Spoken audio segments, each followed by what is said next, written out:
Hello दोस्तों, जय हिंद। तो आ गए हैं हम लोग अपने नए वीडियो की तरफ। तो आज हम लोग को पढ़ना है भौतिक भूगोल के बारे में, फिजिकल ज्योग्राफी। आज से पहले मैंने और भी बहुत सारे वीडियोस बनाए हैं। आज से जस्ट एक दो दिन पहले मैंने वीडियो बनाया हुआ था जिसमें मैंने ये रणनीति बताया हुआ था कि ज्योग्राफी को एक कॉम्पिटिटिव एग्जाम के स्टूडेंट को कैसे पढ़ना चाहिए। एनसीईआरटी ज्योग्राफी जो है उसको किस प्रकार से हम लोग अपने लिए यूटिलाइज करें, क्योंकि पढ़ने के जो तरीके हैं सबके अलग अलग हैं, लेकिन एग्जाम के अप्रोच के अनुसार किस प्रकार से पढ़ें उस वीडियो में मैंने बहुत ही अच्छे से डिस्कशन करके इस चीजों को समझाया है। आपने अभी तक वो वीडियो नहीं देखा है तो आई बटन में उस वीडियो का लिंक आपको मिल जाएगा, आप वहां से जाके उसे देख सकते हैं। तो आज हम लोग को पढ़ना है भूगोल के एक पार्ट के बारे में, फिजिकल ज्योग्राफी। और फिजिकल ज्योग्राफी के साथ साथ उसके बदलते हुए आयाम, उसके होते हुए विकास, उसमें किस प्रकार से ह्यूमन ज्योग्राफी इन्वॉल्व हो जाता है, किस प्रकार से और भी ज्योग्राफी इन्वॉल्व होने लगते हैं, उसके विस्तार के बारे में पढ़ते हैं और समझते हैं। तो हम लोग का आज का टॉपिक है फिजिकल ज्योग्राफी, भौतिक भूगोल। उससे पहले थोड़ा सा समझ लेते हैं भूगोल क्या है। जिस चीज को आप बचपन से जानते भी हैं उसी चीज को मैं एक बार दोहराने का कोशिश करूंगा। फर्स्ट नंबर चीज कि जिस चीज के बारे में हम लोग पढ़ रहे हैं, भूगोल, ज्योग्राफी होता क्या है। ज्योग्राफी, भूगोल होता क्या है। तो इस भूगोल का मतलब आप लोग भली भांति जानते ही हैं कि इस भूगोल का मतलब क्या होता है कि पृथ्वी का वर्णन। पृथ्वी का वर्णन जिस विषय में हम करते हैं उसे ही क्या कहते हैं, भूगोल कहते हैं। जिस विषय में हम लोग पृथ्वी का वर्णन करते हैं अर्थात जियोग्राफी।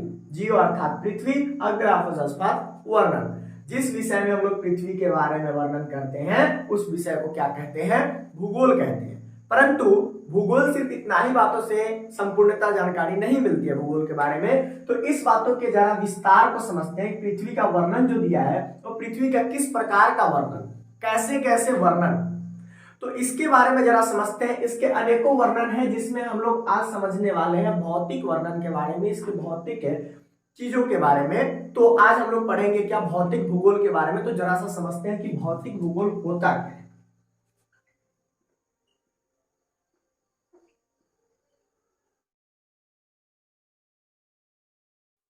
तो आज हम लोग को समझना है भौतिक भूगोल।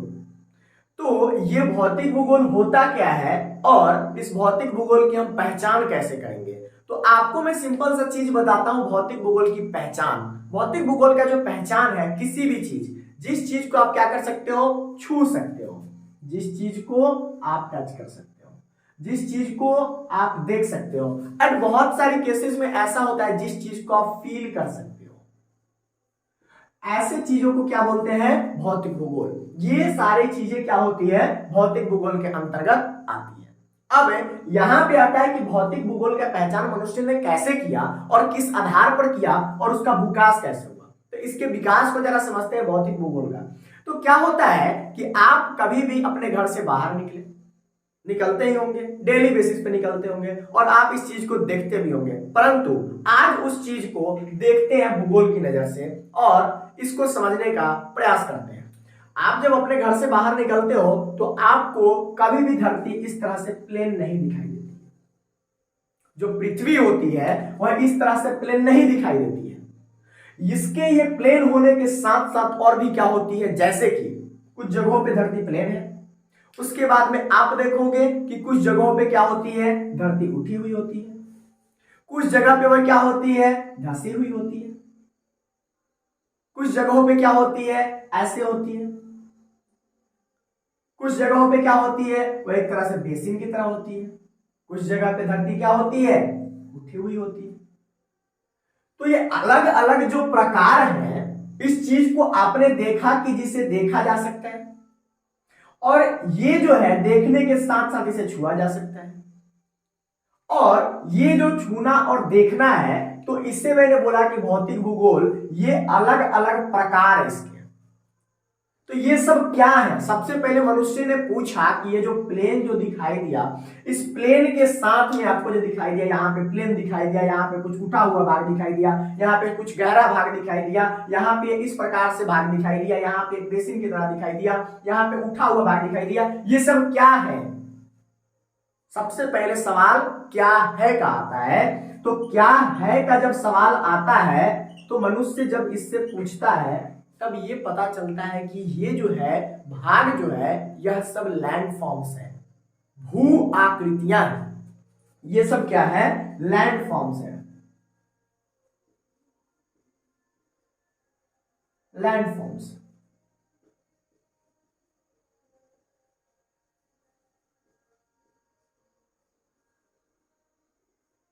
भू आकृतियां हैं।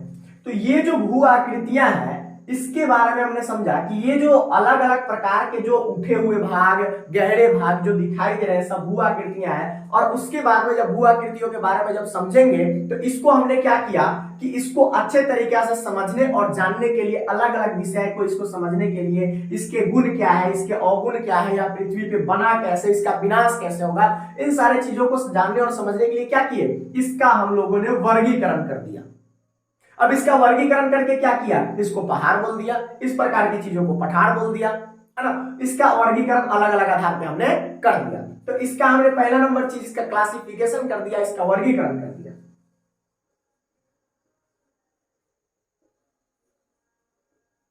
जब क्लासिफिकेशन हमने किया तो यहां से हमें तीन चीजें निकल के आती है जो हमारे लिए पढ़ना बहुत ज्यादा इंपॉर्टेंट हो जाता है। यहां से तीन कौन सी चीजें निकल के आती है तो जरा सा देखिएगा, यहां से तीन चीजें निकल के आती है, पर्वत,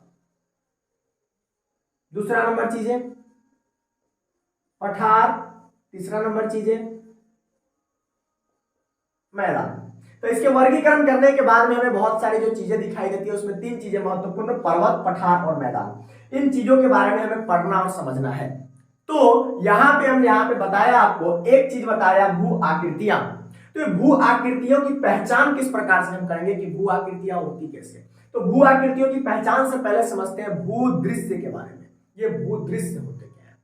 तो भू दृश्य जो शब्द है इसको जरा समझिएगा। भूदृश्य अर्थात आप जो कुछ पृथ्वी पर देखते हैं वह सब क्या है? भू यानी पृथ्वी, दृश्य अर्थात अपने आंखों से देखना। तो पृथ्वी पर जो चीजें को आप देखते हो, पृथ्वी के अलग अलग भाग, जैसे कहीं पे उठे हुए भाग, कहीं गहरे हुए भाग, कहीं प्लेन की तरह भाग, कहीं और भी प्लेन जैसे उड़ता है, लैंड करता है, उस तरह के जो भाग बने होते हैं उस प्रकार के भाग को आप क्या कहते हो? भूदृश्य। क्योंकि हम लोग क्या करते हैं, उस चीज को देखते हैं, तो उस चीज को देखने के बाद हमें पता चलता है कि यह देखने का काम जो हुआ उस शब्द के अर्थ को बोलेंगे भूदृश्य। और उसके बाद में क्या होता है, हमें अब पता चलता है कि ये है क्या, तो लैंड फॉर्म से भू आकृतियां हैं। इसके बारे में हमें नॉलेज कौन देता है? भौतिक भूगोल। अर्थात भौतिक भूगोल में हम लोग इन सारी चीजों का अध्ययन करते हैं। तो अब जरा सा इससे एक कदम और आगे बढ़ते हैं और समझते हैं क्या, क्यों में क्या अंतर है और इसका कैसे यहां पे बेनिफिट्स होते हैं।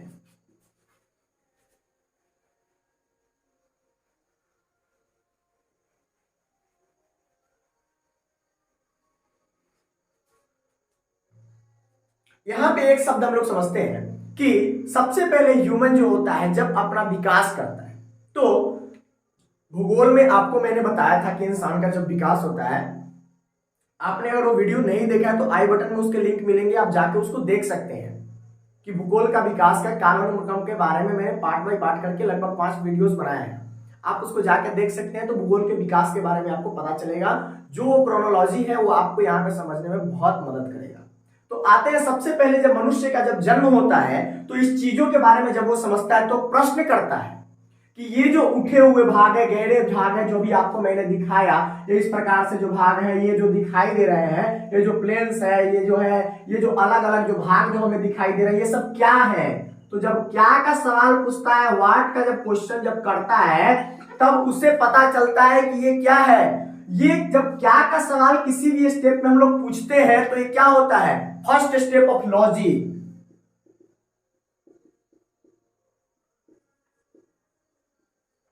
लॉजिक के पहले स्टेप में हम लोग क्या करते हैं? इंटर कर जाते हैं। जब जहां पे लॉजिक आ जाता है वहां पे समझ विकसित होने लगता है। किसी भी चीजों के बारे में जब आप प्रश्न पूछेंगे तो वहां पे लॉजिक लगाएंगे। अगर आप लॉजिक लगाएंगे तो आप चीजों के बारे में जानना शुरू करते हैं कि यह क्या है, कैसे है, क्यों है ना। तो ये जब यहाँ पे लॉजिक लगाया तब इसे पता चला कि ये जो है पर्वत है, यहाँ पे ये दूसरा भाग तो दिखाई दे रहा है, पठार है, ये मैदान है, ये बेसिन है। तो अलग अलग जो चीजें दिखाई दिया तब इसे पता चला कि पर्वत, पठार, मैदान और बेसिन जो है यह क्यों यहाँ पे है, यहाँ पे यह क्यों है। तो दूसरा सवाल निकल के आता है यहाँ पे क्यों है, वाई। तो वाई जहां पे आ गया वहां पे कॉज और इफेक्ट, कारण और प्रभाव इन्वॉल्व होता है। तो कारण और प्रभाव, तो जहां पे कारण और प्रभाव निकल के आएंगे वहां पे उसके निर्माण और विनाश के बारे में भी लोग जानने लगेंगे कि यह यहीं पे क्यों है। आप बिहार में हो, आप यूपी में हो, वहां पे पहाड़ पठार ज्यादा क्यों नहीं है, लेकिन आप जम्मू कश्मीर की तरफ चले जाओ, आप हिमाचल की तरफ चले जाओ, आप उत्तराखंड की तरफ चले जाओ, आप जहां पे हो, आप अगर बिहार में बैठ के और यूपी में बैठ के सोचो कि हिमाचल प्रदेश की तरफ यहाँ पे बैठे, हिमाचल प्रदेश की तरह यहाँ पे क्या हो जाए और जम्मू कश्मीर की तरह यहाँ पे पर्वत पठार रहे और वहां पे हम चढ़ जाए, चढ़ के जब मन करे जाए घूम के चले आए। भाई दिल्ली इतना बड़ा शहर है, भारत देश की राजधानी है, तो वहां पे क्यों नहीं है। ये सारी चीजें जो है अपने आप के निर्माण के, हम लोग के हाथ की चीजें नहीं है, ये हमारी इच्छाओं से निर्माण नहीं होते, परंतु इनके निर्माण और विनाश में कहीं ना कहीं ह्यूमन जो होता है इन्वॉल्व होता है। इसको देखते हैं कैसे इन्वॉल्व होता है। फर्स्ट ऑफ ऑल मैंने आपको बताया कि इसमें लॉजिक को इन्वॉल्व कीजिएगा कि ये जो चीजें हैं वह क्या है। तो जब आप लॉजिक को इन्वॉल्व कीजिएगा तो आपको जवाब मिलेंगे कि ये भाग, कुछ भाग है जो पर्वत की तरह है, कुछ भाग पठार की तरह है, कुछ भाग मैदान की तरह है, कुछ भाग बेसिन की तरह है। कुछ लोग इस बात का भी इंतजार कर रहे होंगे कि फिजिकल ज्योग्राफी में हमें इस बात के बारे में क्यों नहीं बताया जा रहा कि पर्वत, कौन से पर्वत की ऊंचाई कितनी है, कौन से पठार का ऊंचाई कितना है, इतना से इतना है तो पठार है, इतना से इतना, तो इस चीजों के बारे में क्यों नहीं बताया जा रहा। आप यहाँ पे किसी भी ऐसे एग्जाम्स की जो चीजें हैं वो यहाँ पे आप स्कूल के एग्जाम्स देने नहीं आए हैं, इस बात को आप क्लियरली समझ लें। आप 7 क्लास, 8 क्लास, 9 क्लास के एग्जाम देने नहीं आए हैं। आपसे कोई नहीं पूछेगा कि हिमालय की ऊंचाई कितनी है, आपसे कोई नहीं पूछेगा कितने ऊंचाई तक के भागों को पठार बोला जाता है और उससे आगे बढ़ जाता है उसे पर्वत बोला जाता है। इस बात को आप दिमाग से निकाल दीजिए। आपको यहाँ पे इसके निर्माण, विनाश और इसके विकास के बारे में समझना है, ह्यूमन में इसके क्या फायदे और क्या नुकसान है, इस चीजों के बारे में समझना है। आपके इसकी ऊंचाई नहीं याद करने हैं, फैक्ट से बाहर निकलिए। इस चीज को मैंने वीडियो में बताया है कि एनसीईआरटी को कैसे पढ़ें। जाके आपने उस वीडियो को नहीं देखा तो आई बटन में उसके लिंक मिल जाएंगे, आप जाके देख सकते हैं। अब आगे जरा बढ़ते हैं कि क्यों की तरफ। जब हम लोग बढ़ते हैं कारण एवं प्रभाव की तरफ, तो यहाँ पे क्या होता है कि आपने पता होगा कि अभी के समय में जो है, अभी जो लोग जो धीरे धीरे जो विकास जो भी कर रहे हैं, पहले के समय में और कोरोना आने के बाद के समय में, इन दोनों समय में बहुत अंतर हो गया है। क्योंकि कोरोना के समय में जब लोग जब स्थिर हुए, जब लोग जब बैठे अपने सारी चीजों से, जब लोग अपने काम से, सब चीजों से रुक गए, तो रुकने के बाद में उन्होंने बहुत सारे प्रश्न पूछे कि हमारे जीवन में ऐसा क्यों हो रहा है, हम आज जो है वैसा क्यों है, ये जो कोरोना आया इसके पीछे का कारण क्या है, इसके प्रभाव क्या क्या निकल के आ रहे हैं। तो कारण और प्रभाव के बारे में जब व्यक्ति बात करता है तो कोरोना के जाने के बाद एक मॉडर्न युग का निर्माण होता है और आप उस मॉडर्निटी को अभी देख रहे हैं कि घर बैठे लोग कैसे, किस प्रकार से अपने कामों का विस्तार कर रहे हैं। वहां पे आपने देखा कि घर बैठे चीजों को काम करना बहुत ही आसान हो गया, क्योंकि जो आवश्यकता होती है वो आविष्कार की जननी होती है। तो यहाँ पे जब कारण एवं प्रभाव पता चलेंगे तो यहाँ पे मॉडर्निटी यहीं पे भी आएगी। तो यहाँ पे इस चीज को हम लोग जहां पे पढ़ते हैं उसे बोलते हैं मॉडर्न जियोग्राफी। यहाँ पे जिस चीज के बारे में हम लोग पढ़ेंगे इसे बोलेंगे मॉडर्न ज्योग्राफी, और क्या के बारे में जहां से पता चलेगा यहाँ पे हम लोग जो पढ़ेंगे उसे बोलेंगे हम लोग फिजिकल ज्योग्राफी, भौतिक भूगोल। अब इसके आगे जरा चलते हैं कि इन्होंने यहां पे देखा कि ये क्या है, तो बता दिया कि पर्वत, पठार, मैदान और बेसिन है, जो कि भौतिक भूगोल हो गया।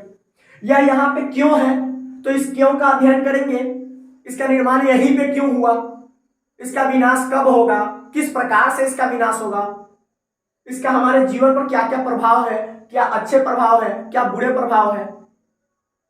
तो इस चीज के बारे में जहां पे हम लोग पढ़ेंगे उसे क्या बोलेंगे, मॉडर्न ज्योग्राफी। अब इस मॉडर्न ज्योग्राफी में क्या होता है कि इसके आगे जब हम लोग बढ़ते हैं तो सिर्फ आपको मैं एग्जांपल समझा रहा हूं एक पर्वत की तरह। एक पर्वत का आप एग्जांपल लीजिए, ये एक प्रकार की एक पर्वत है। इस बात को आप जानते होंगे कि एक पर्वत के निर्माण में लाखों करोड़ों वर्ष लगते हैं। इसके निर्माण में लगभग करोड़ों वर्ष लगते हैं। अब इस करोड़ों वर्ष में इसका निर्माण होता है, लेकिन आप देखते हो कि देखते देखते पर्वत कुछ ही वर्षों में समाप्त हो जाता है। ध्यान से सुनिएगा इस बात को, मैंने क्या बोला। आपको पता होगा कि ये जो पर्वत जो दिखाई आपको जो दे रहा है, इस पर्वत की ऊंचाइयां बहुत होती है। इसका निर्माण करोड़ों वर्ष में होता है और इसका विनाश कुछ ही वर्षों में होता है। इसका विनाश कुछ ही वर्ष, फ्यू ईयर। क्यों होता है? जिसके निर्माण में इतना समय लगा उसका विनाश इतना जल्दी क्यों? प्रश्न पूछिए, बिना प्रश्न पूछे कुछ नहीं होगा।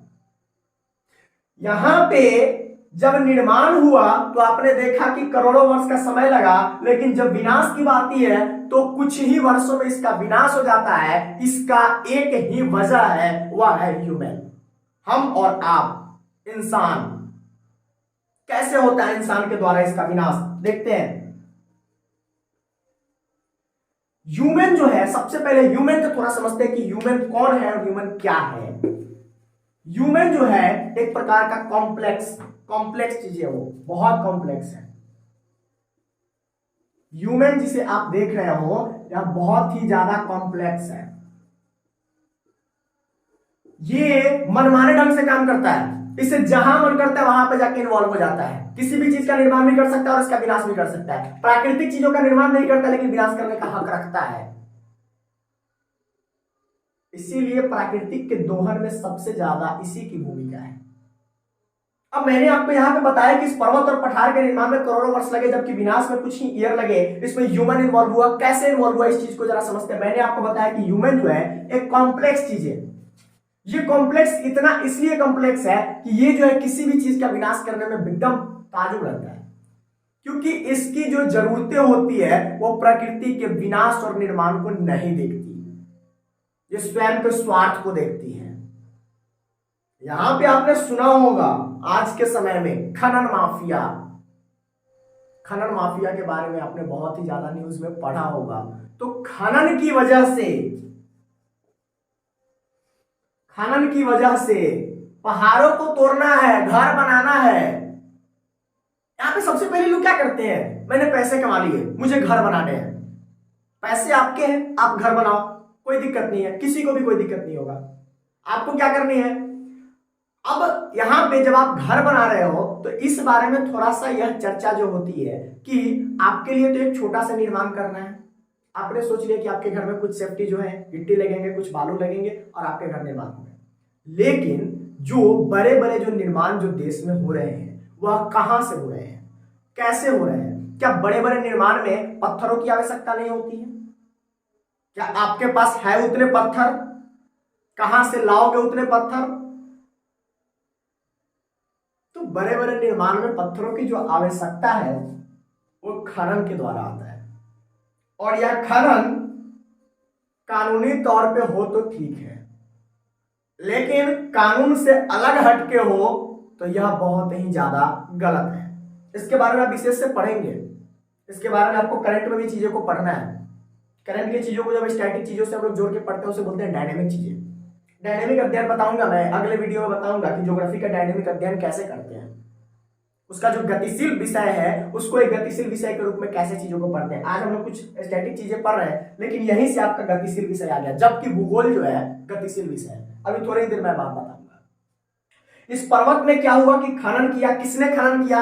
ह्यूमन ने खनन किया और अब इसकी बर्बादी शुरू हो गई। जिसके निर्माण में करोड़ों वर्ष लगे उसका आपने विनाश कर दिया अपने सिर्फ स्वार्थ के लिए। पता नहीं चलता है, लोग खैनी की तरह खा के फेंक देते हैं इसे।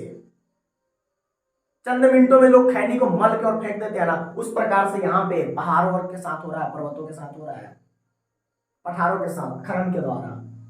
अब मैंने आपको एक चीज बताया, यहाँ पे आप तो ये चीज को समझ गए और जानते भी हैं, लेकिन यहाँ पे ह्यूमन इन्वॉल्व होता है।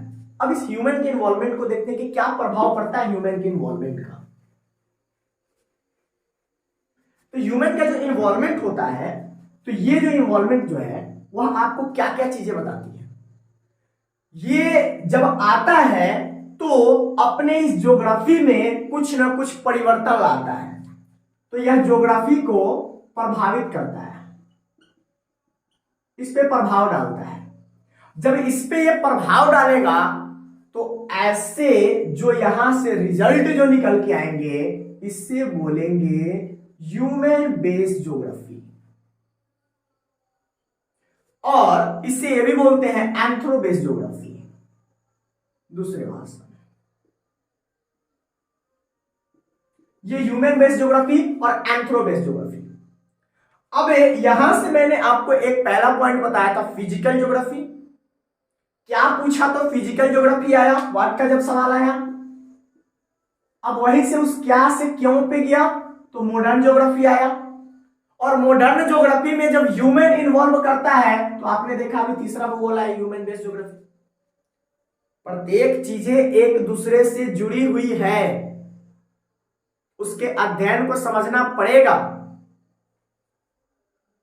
अब ह्यूमन यहां पे इन्वॉल्व होगा तो ह्यूमन सिर्फ अकेले इन्वॉल्व नहीं होगा, ह्यूमन के साथ में वहां पे और भी चीजें होगी इन्वॉल्व। मैं बताता हूं इस ह्यूमन के साथ में और कौन कौन सी चीजें इन्वॉल्व होगी।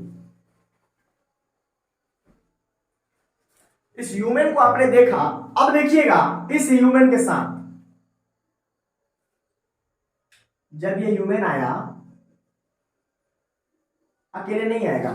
आप जब किसी रिलेटिव के पास जाते हो, आप बहुत सारे अपने बैग वगैरह भर के जाते हो, अपने कपड़े लेके जाते हो, अपने ब्रश लेके जाते हो, अपने मोबाइल फोन लेके जाते हो, अपने चार्जर लेके जाते हो। ये भी जाएगा अपना मोबाइल फोन और चार्जर लेके, किस प्रकार से जरा देखिएगा। अपने इकोनॉमिक्स को लेके जाएगा, अपने पॉलिटिकल ज्योग्राफी को लेके जाएगा, अपने कल्चर को लेके जाएगा, और ये प्रभावित करेगा, क्योंकि ज्योग्राफी भी इसको प्रभावित करती है। कैसे प्रभावित करेगा? क्योंकि इसका सब कुछ भूगोल आधारित ही है। तो इसका सब कुछ भूगोल आधारित है। कैसे?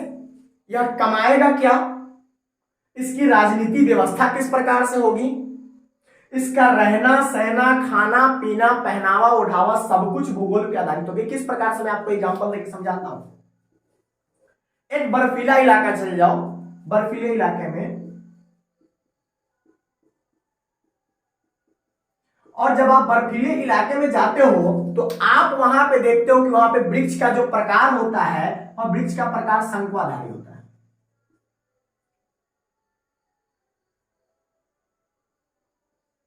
वहां पे कुछ इस तरह से वृक्ष होते हैं। ऐसे वृक्ष क्यों होते हैं?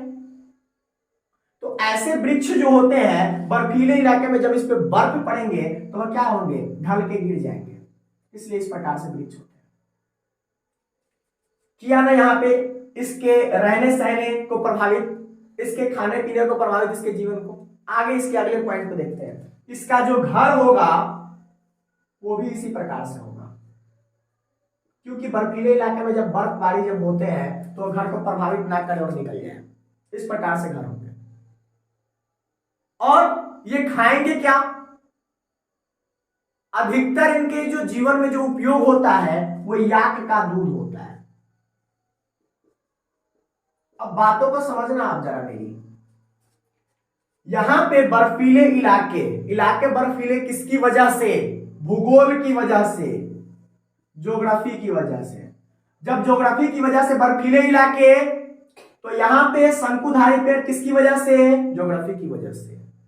यहां पे इस प्रकार के घर किसकी वजह से? ज्योग्राफी की वजह से। यहां पे याक का ज्यादा उपयोग किसकी वजह से? ज्योग्राफी की वजह से।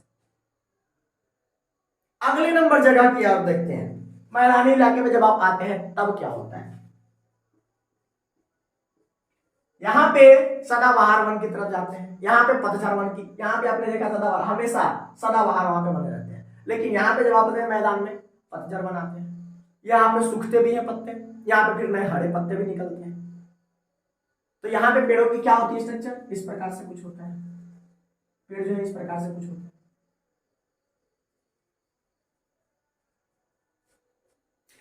अब यहां पे आपने देखा पेड़ों में अंतर हुआ, किसकी वजह से, ज्योग्राफी की वजह से। यहां पे आप देखोगे घर छतदार घर होते हैं, किसकी वजह से, ज्योग्राफी की वजह से। यहाँ पे प्राकृतिक से कोई विनाश नहीं है, यहाँ पे अगर बारिश होगी नाला से पानी चला जाएगा नीचे। यहाँ पे आप देखोगे गाय भैंस के दूध,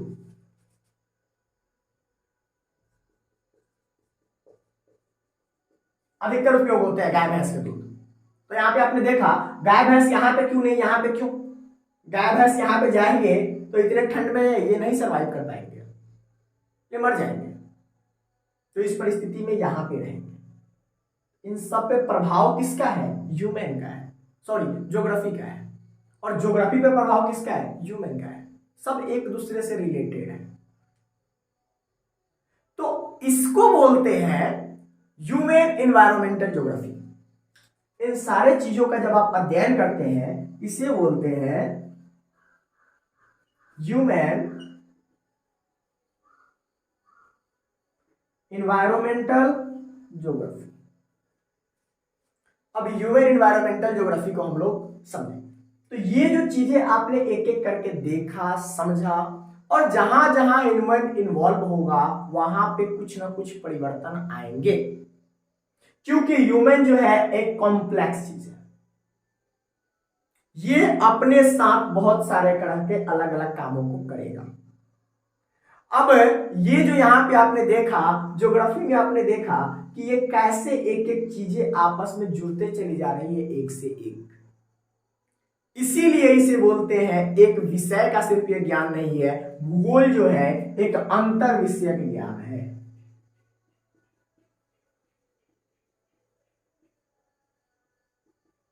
भूगोल जो है अंतर विषयक ज्ञान आधारित विषय है। यहां पे अंतर विषयक कहने का मतलब यह है, इंटरडिसिप्लिनरी अप्रोच कहने का मतलब यहां पे यह है कि विषय के अंदर और भी बहुत सारे ज्ञान। अंतर विषयक ज्ञान का मैंने आपको अंतर बताया कि आप जो विषय पढ़ रहे हो उस विषय के अंदर और तरह के ज्ञान जो आपको ऊपर से सिर्फ देखने पे समझ में नहीं आएंगे, जबकि आप उसमें पहुंच के क्या और क्यों आधारित पढ़ाई करेंगे तब समझ में आएंगे। तो इसका फैलाव और विस्तार को आपने देखा, आपने चीजों को समझा कि क्या से क्यों तक कैसे आते हैं, और उस क्यों के बारे में जब ह्यूमन जब सोचता है तो स्वयं का इन्वॉल्वमेंट कैसे करता है, और स्वयं का इन्वॉल्वमेंट करने के बाद वो प्रकृति का दोहन भी करता है, और प्रकृति का जो दोहन होता है उस आधार पर वो यह भी बताता है कि हमारे जीवन पे जो प्रभाव है वो ज्योग्राफी का ही, हम खाते क्या है। आप चले जाओ कोस्टल इलाके की तरफ, वहां पे इतनी सारे जल है, जब जहां पे ज्यादा बारिश होगी, ज्यादा जल होगा, वहां पे क्या होगा, धान की खेती ज्यादा होगी, पैडी क्रॉप ज्यादा। जब धान होंगे तो वहां के लोग ज्यादा चावल खाएंगे। जब वहां पे नदियों में ज्यादा क्या होगी, मछलियां होंगी, तो मछली चावल आपने सुना होगा, मछली चावल ज्यादा उधर के लोग खाते हैं, मछली चावल ज्यादा खाते हैं। भाई क्यों खाते हैं, ज्योग्राफी का प्रभाव है ना, क्यों खाएंगे, ज्योग्राफी का प्रभाव है, ज्योग्राफी वहां पे इन्वॉल्व है। आप हरियाणा की तरफ चले जाओ, आप जब हरियाणा की तरफ जाते हो तो आप देखते हो हर एक चीज में दूध आ जाता है, दही आ जाता है, वहां पे है ऐसे माहौल, वहां पे रह सकते हैं लोग उस चीज को लेके। तो ऐसी ऐसी चीजें हैं।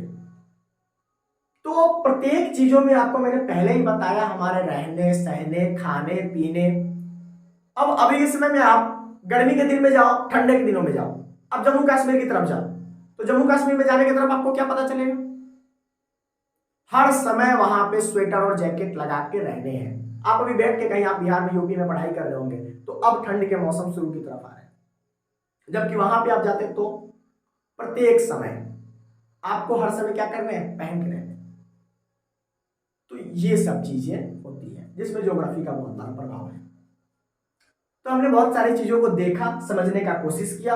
आशा करता हूं कि चीजें आपको समझ में आई होगी, और इसके हम लोग अगले पार्ट में और भी चीजों को पढ़ेंगे, समझेंगे। आप वीडियो के साथ लगातार बने रहें और चीजों को फैक्ट वाइज से हटके इसके कंसेप्ट के ऊपर आते हैं, इसको समझते हैं क्या है ज्योग्राफी, रियलिटी में हमारे लाइफ से कैसे ज्योग्राफी जुड़ता है। क्योंकि आपको मैंने बताया था कि आप एक कॉम्पिटिटिव एग्जाम की तैयारी कर रहे हो, आपको सिर्फ पहाड़ों की ऊंचाई रट लेने से फर्क नहीं पड़ेगा कि आप क्या पढ़ते हो क्या नहीं पढ़ते हो।